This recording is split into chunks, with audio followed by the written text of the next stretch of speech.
asalaamullaahi calaykum daawadayaal kusoo dhowaada barnaamij aynu ku eegayno mashruucii ugu weynaa abid ama ugu ballaarnaa gobolka awdal buundada ama bariijka isku xidha magaalada labadiisa daamood ayaa gebi ahaanba sidan kusoo dhammaaday. haddaba saleebaan axmed guuleed oo ah brofeserka jaamacadda camuud markaasina gacanta ku hayay dhismahaasi ayaa ka warbixiyey inuu isagiiyo ku-xigeenkiisa ayaa waxaa hadalka ku dhignaa sidan. ilaahay yidhaahdo inuu inoo dhammaado bariijkaasi muddo kooban inuu inoogu dhammaado, waayo habeen iyo dharaar baan shaqaynaynaa. waxa weeye mashruucii ugu weynaa ee boorama loo qabtay weeye. waxaan leeyahay taasoo ku tilmaamay mashruucii ugu weynaa abid ee loo qabto boor safar dheer iyo baadhitaano dheer dhaawaca soo gaadhay daamejka bariij buundada isku xidha ee muhiimka ah jaamacadda camuud iyo magaalada qaybaheega kale ayaanu saaka u howlgalnay.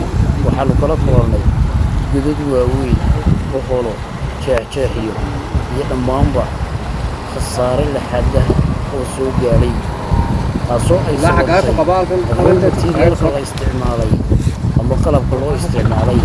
waxaa loo aanaynayaa ama loo sababaynayaa khasaaraha soo gaadhay dhammaanba inaan loo isticmaalin agabkii loogu talagalay, kuwaasoo buleedka dooxada dib yaalla.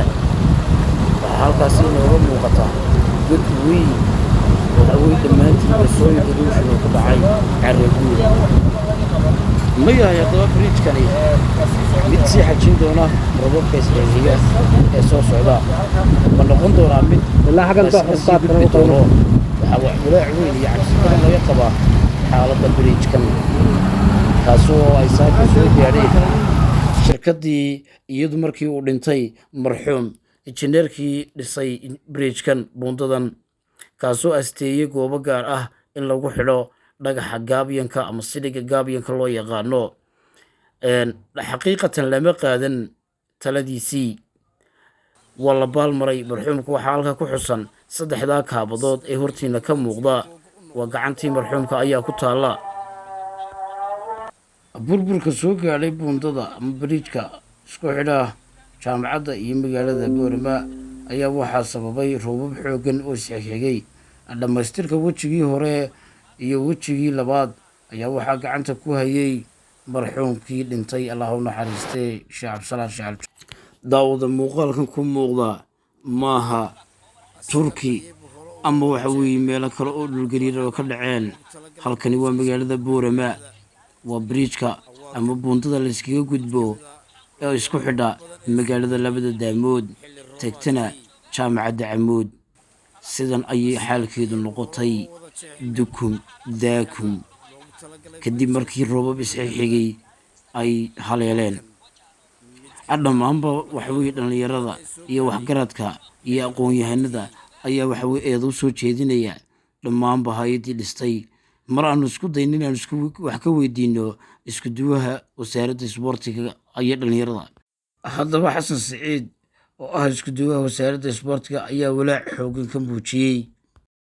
jawaabahan ayaa laga sugayaa brofeser saleebaan axmed guuleed, isku duwaha wasaaradda isboortiga oo dhaliilay gebi ahaanba shirkaddii dhistay.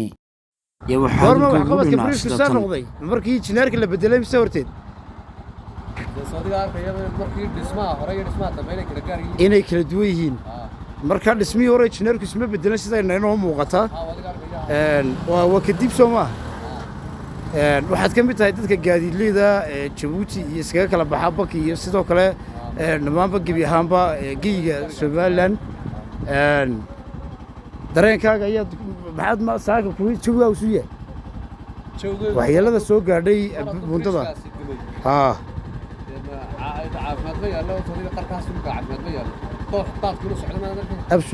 aada weyn aad iyo daawadayaalkaas wuxuu ka mid ahaa mid ka mida odayaasha gaadiidka oo dareenkiisa isagu la wadaagay, xaqiiqadana ka sheegay in ay jirto isdabamarin ka dhacday isla halkan waa bariijka. suxuufidhago boorama.